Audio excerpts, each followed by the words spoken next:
বরাবরের মতো একদিন পর আবারও চলে এসেছি আপনাদের সাথে দেখা করতে। কেমন আছেন মুনিয়া মাহমুদ ফ্যামিলি? নিশ্চয়ই অনেক ভালো। আমিও আলহামদুলিল্লাহ বেশ আছি। নতুন আরও একটা ব্লগে আপনাদের সবাইকে ওয়েলকাম জানাচ্ছি। আমি মুনিয়া। আজকের ব্লগটা সকাল থেকেই শুরু করেছি। সকালে আজকে খালা রুটি বানিয়ে দিয়ে গিয়েছে। আপনাদের ভাইয়া আর ছেলেরা বলেছিল ওরা নাস্তায় আজকে রুটি খাবে। আসলে প্রতিদিন পরোটা খেতে খেতে সবাই বোর, তাই আজকে রুটি খেতে চেয়েছে। তো আমিও ভাবলাম যে রুটি ভেজে দেই, আমিও খাই। তো এখান থেকে আপনাদের ভাইয়া আর আমার জন্য নাস্তা বানাচ্ছিলাম। ছেলেরা তো স্কুলে চলে গিয়েছে, আমি আর আপনাদের ভাইয়াই বাসায়। ও নাস্তা করে একটু পরে অফিসে চলে যাবে। তো দুজনের জন্য দুইটা ডিম ভেজে নিচ্ছিলাম। ডিম জিনিসটা আমার কাছে কেন জানি একদমই ভালো লাগে না, তারপরও বাধ্য হয়ে খাই, খেতে হয় এজন্য। তো আপনাদের ভাইয়া নাস্তা করার পর চলে যাবে, আমিও একটু ঘুমাবো। ঘুম থেকে উঠেছি 10:30টার সময়। উঠে হালকা কিছু খেয়ে নিয়েছি। এখন দুপুরে রান্না বান্না করছি। আজকে মাসকালাই ডাল রান্না করব, তাই এখানে আমি 1/2 কাপের মতো মাসকালাইয়ের ডাল একটু টেলে নিচ্ছি। কে কে মাসকালাইয়ের ডাল খেয়েছেন কমেন্ট করে জানাতে পারেন। আর মাসকালাইয়ের ডাল অনেকে অনেকভাবে রান্না করে, অনেকে চিংড়ি মাছ দিয়ে রান্না করে, অনেকে বড় মাছের মাথা দিয়েও রান্না করে। তো আমাদের বাসায় যেহেতু মাছের মাথা কেউ পছন্দ করে না, খায়ও না, আমি মাঝে মাঝে চিংড়ি মাছ দিয়ে রান্না করি, না হয়তো এমনি রান্না করি। আজকে এমনি রান্না করব। তো এখান থেকে গরুর মাংস রান্না করব, তাই চুলায় পর্যাপ্ত পরিমাণে তেল দিয়ে দিয়েছি। আজকে অল্প করে গরুর মাংস ভুনা করব। ভুনা খেতে সবাই খুব পছন্দ করে, তাই ভাবলাম যে আজকে ভুনাই করি। তো ভুনা করার জন্য আমি এখানে 1 কাপ পেঁয়াজ কুচি দিয়েছি। পেঁয়াজটাকে এখন গোল্ডেন হালকা গোল্ডেন করে ভাজবো। এরপর গরম মশলা দিয়ে দিচ্ছি আস্ত। আমি এখানে 6-7টা লং, এলাচ দিয়েছি আর একটা বড় এলাচও দিয়েছি। সেই সাথে দিয়ে দিব তেজপাতা আর দারচিনি। এখন ভালোভাবে একটু ভাজবো। বাই দ্য ওয়ে লবণও দিয়ে দিতে হবে, আমি লবণও দিয়ে দিয়েছিলাম। আর এভাবে আমি যখন রান্না করি সবাই খুব পছন্দ করে গরুর মাংসের ভুনাটা। আপনাদের ভাইয়া সব সময় বলে যে এভাবে মাংস রান্না করবা, আলু দিয়ে রান্না করবা না। আমি মাঝে মাঝে যেটা করি আর কি, ঝোল দিয়ে বেশি করে ঝোল দিয়ে আলু দিয়ে রান্না করি। তখন আপনাদের ভাইয়া বলে এইভাবে রান্না করবা না, এরকম ভুনা মুনা করবা। আসলে আমার ভুনা অতটা পছন্দ না, তাই আমি এরকম ঝোল দিয়ে রান্না করি। বাট আপনাদের ভাইয়ার আবদারে আজকে করছি ভুনা। তো সব ধরনের মশলাই দিয়ে দিতে হবে এখানে, যেমন হলুদ গুঁড়া, ধনে গুঁড়া, জিরা গুঁড়া, লাল মরিচের গুঁড়া। তো মাংস অনুযায়ী আপনারা মশলা দিবেন। আমি এখানে 1 চা চামচ করে দিয়েছি সব মশলা। আদা রসুন বাটা 1 টেবিল চামচ করে দিয়েছি। পেঁয়াজ বাটাও দিয়েছি 1 টেবিল থেকে 2 টেবিল চামচ পরিমাণ। তো মশলাটাকে এখন ভালো মতো কষিয়ে নিব। যত ভালোভাবে মশলা কষানো হবে মাংস কিন্তু খেতে ততই মজা হবে। দেখেন, কথা বলতে বলতে আমি কিন্তু আপনাদের সাথে রেসিপি শেয়ার করে ফেললাম। যারা গরু মাংস রান্না করতে জানেন না ভুনা, তারা শিখে নিতে পারবেন। অবশ্য সবাই জানে রান্না করতে কম বেশি। এখন তো রান্না করার কোনো ব্যাপারই না, আপনি যেটাই রান্না করতে চান না কেন ইউটিউবে যাবেন, সার্চ করবেন আর চলে আসবে। যে রেসিপি চান এখন হাতের নাগালে। আমি যখন রান্না করতে জানতাম না, মানে বিয়ের পরপর আর কি, যদিও আমি বিয়ের পরপর শ্বশুর বাড়িতে ছিলাম, আমার শাশুড়ি মা আমাকে কখনোই রান্না করতে দেয়নি।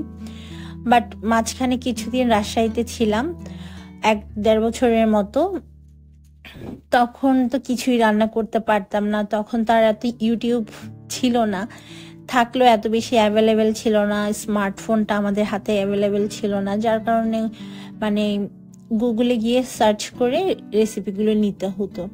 তো আমি এরকম অনেক রেসিপি কি করতাম, নিতাম, নিয়ে সেগুলো খাতায় লিখে রাখতাম।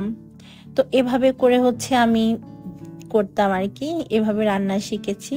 তো মাসকালার ডালটা ঠান্ডা হয়ে যাওয়ার পর আমি ব্লেন্ডারে ব্লেন্ড করে একদম মিহি করে নিয়েছি। এখন এর মধ্যে 5 কাপ পানি দিব। আমি হালকা গরম পানি এখানে দিব।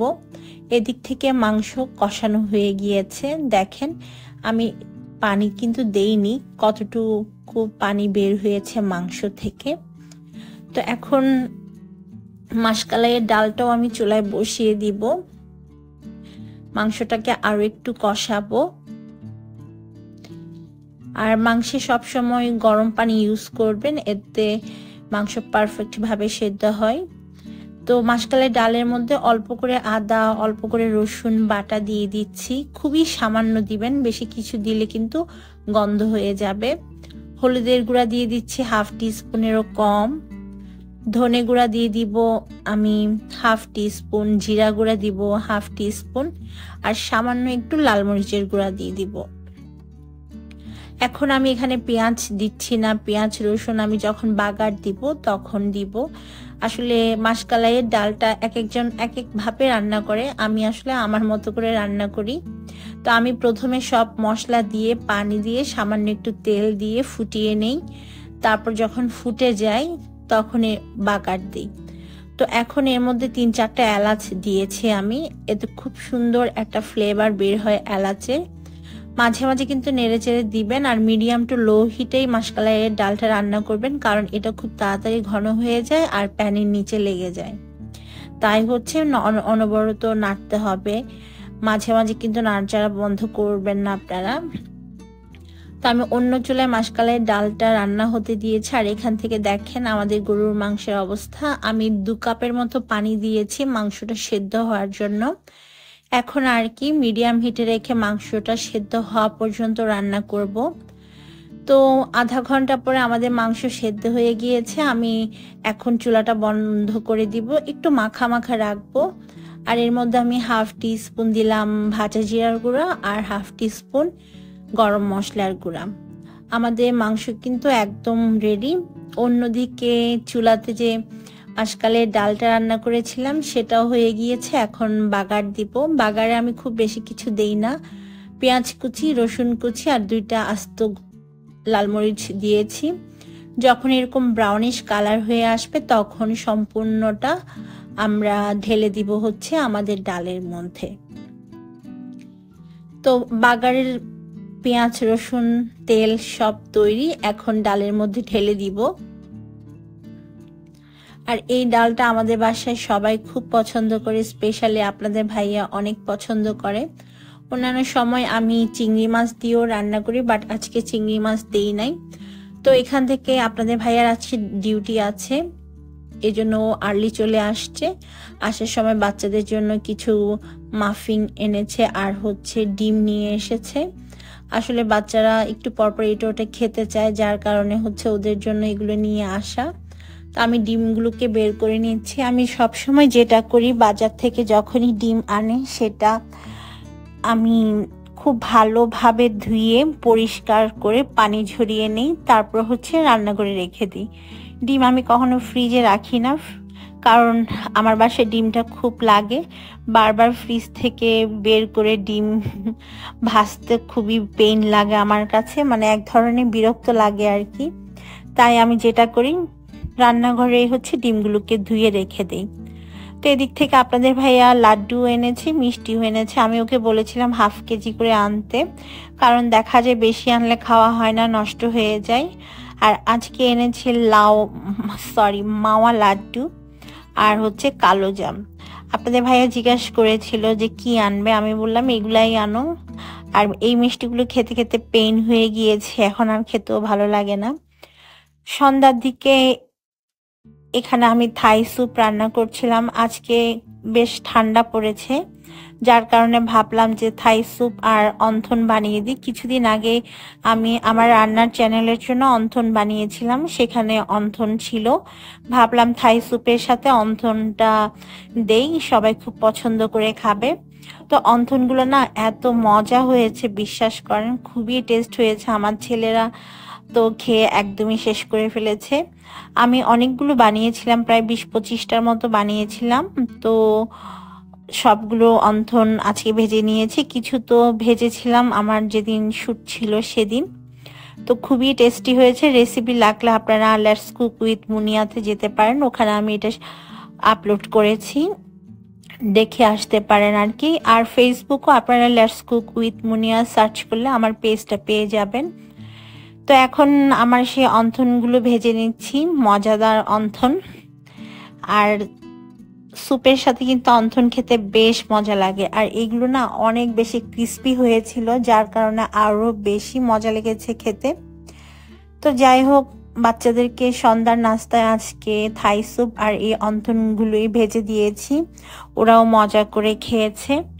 আর তো রোজার আগে কিছু ফ্রোজেন জিনিস বানিয়ে রাখবো ভাবলাম, আপনাদের সাথে অবশ্যই শেয়ার করব আমার রান্নার চ্যানেল লেটস কুক উইথ মুনিয়াতে। আপনারা যারা যারা এখনো আমার চ্যানেলটাকে সাবস্ক্রাইব করেননি আর আমার Facebook page let's cook with Munia subscribe বা ফলো দিয়ে রাখেননি, ফলো দিয়ে রাখবেন, তাহলে আপনারা নতুন নতুন রেসিপি পেয়ে যাবেন। কারণ আমি আমার পেজে প্রতিদিন ভিডিও আপলোড করি, মানে প্রতিদিনই দেখা যায় ভিডিও দেওয়া হয়, রান্নার ভিডিও আর কি। তো এখন এই অন্থনগুলোকে আমি মিডিয়াম টু লো হিটে রেখে ভাজবো যতক্ষণ না খুব সুন্দর সোনালি কালার হচ্ছে। আর আজকের এই অন্থনগুলো কিন্তু আমি রেডিমেড পেস্ট্রি শিট দিয়ে বানিয়েছি।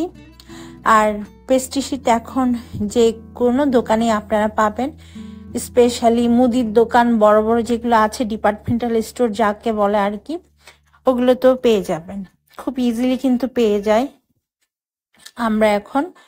তো আজকের মতো আমি ব্লগটা এখানেই শেষ করতে চাচ্ছি, আর বড় করব না। সবাই ভালো থাকবেন, সুস্থ থাকবেন। আর আমার চ্যানেলটা যদি সাবস্ক্রাইব করা না থাকে, প্লিজ আমার চ্যানেলটাকে সাবস্ক্রাইব করে পাশে থাকা বেল বাটনটিও প্রেস করে রাখবেন। আজকের মতো বিদায়, আল্লাহ হাফেজ।